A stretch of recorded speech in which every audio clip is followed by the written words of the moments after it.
Okay, let's dive into this. Welcome to today's Explainer, where we're going to break down a situation that, let's be real, most of us have probably experienced at least once, or maybe a whole lot more than that. We're talking about the group chat pressure, finance through social control. We're going to visualize exactly how social dynamics secretly dictate our spending habits, and way more importantly, how we can actually take back control.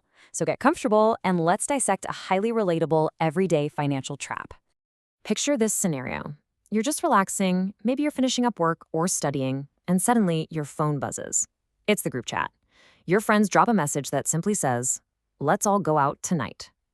They're talking about grabbing dinner, maybe getting some boba afterwards, and then, maybe a little bit of shopping just to walk it off. The key detail here is that everyone is going. The whole crew is totally on board. I want you to genuinely ask yourself right now, what do you do in that exact split second? Now, here's where the friction begins. You didn't plan to spend money today. This was supposed to be a zero-spend day. Maybe you're trying to save up for something bigger, or maybe you just know you shouldn't be opening your wallet until your next paycheck. You had a plan, and that plan was to stay in, eat whatever's in the fridge, and keep your finances exactly as they were when you woke up this morning. But suddenly, that solid plan is colliding head-on with an unexpected social invitation. So, the psychology behind our quick surrender is pretty fascinating. Why do we almost always type back, "I am in," even when our bank account is practically screaming no?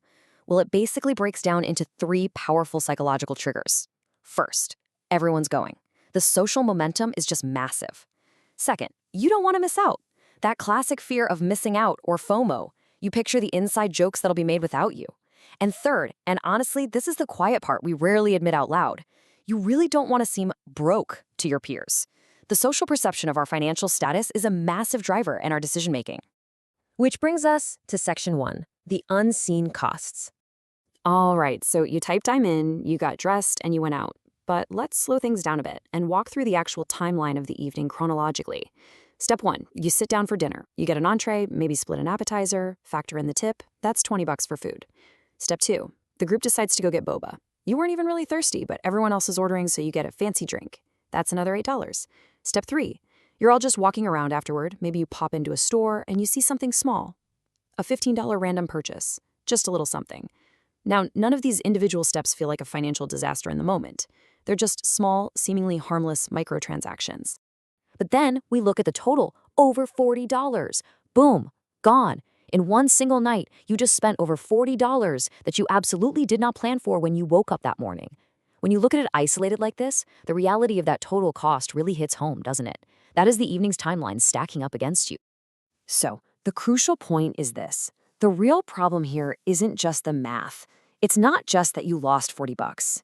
The deeper issue, the core concept of this entire explainer, is the loss of your personal choice. You didn't choose it. Pressure did. Your intentionality was completely hijacked by the group chat. You basically let peer pressure steer your financial ship rather than your own conscious decisions. Moving on to section 2, two different responses. And this brilliantly illustrates what we do next. Now that we've diagnosed the problem, let's look at how we handle this going forward. When that group chat message drops next time, you are at a literal fork in the road. Reaction 1 is to go along automatically. This is the default setting for most people. You spend without thinking, you repeat this exact cycle every time the group texts, and your money just slowly, quietly disappears. It's a continuous financial drain. Reaction 2, however, is to stay in control.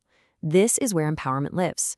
You set a limit before going out, you actively decide what you'll spend, or, and here's where true control lies, you simply say no if it's not worth it to you. It's the stark contrast between blindly following the crowd and practicing intentional spending. All right, section 3, your smart moves. So how do we actually execute that second reaction in the real world? Here's a tactical playbook for you. Let's start with the scenario where you genuinely do want to see your friends.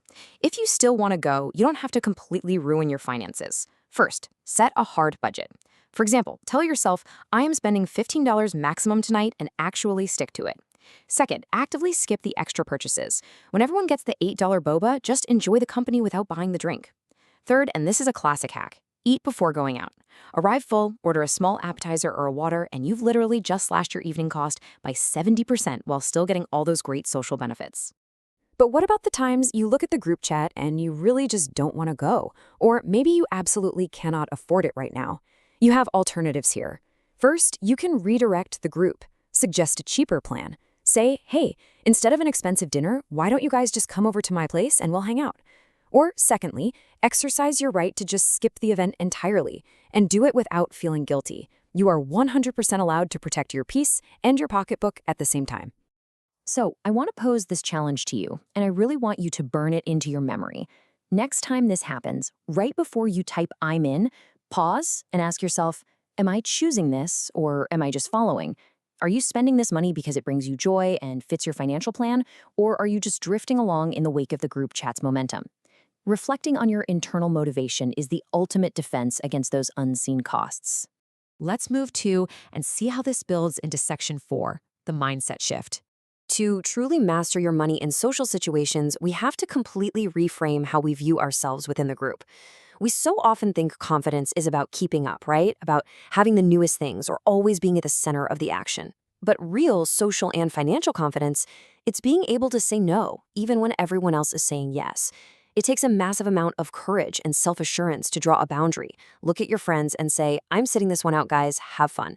That is what actual control looks like. It's validating your own goals over the temporary pressure of the crowd. I want to leave you with this final provocative thought to wrap up our explainer today. Most people don't lose money because they're bad with it. They lose it trying to fit in. Think about your own life for a second. How much of your spending is just an attempt to mirror the people around you? Are you sacrificing your future wealth just to fit into a Friday night group chat? Take your control back, make intentional choices, and stop letting social pressure be your financial planner. Thanks for hanging out with me on this explainer, and I'll catch you on the next one.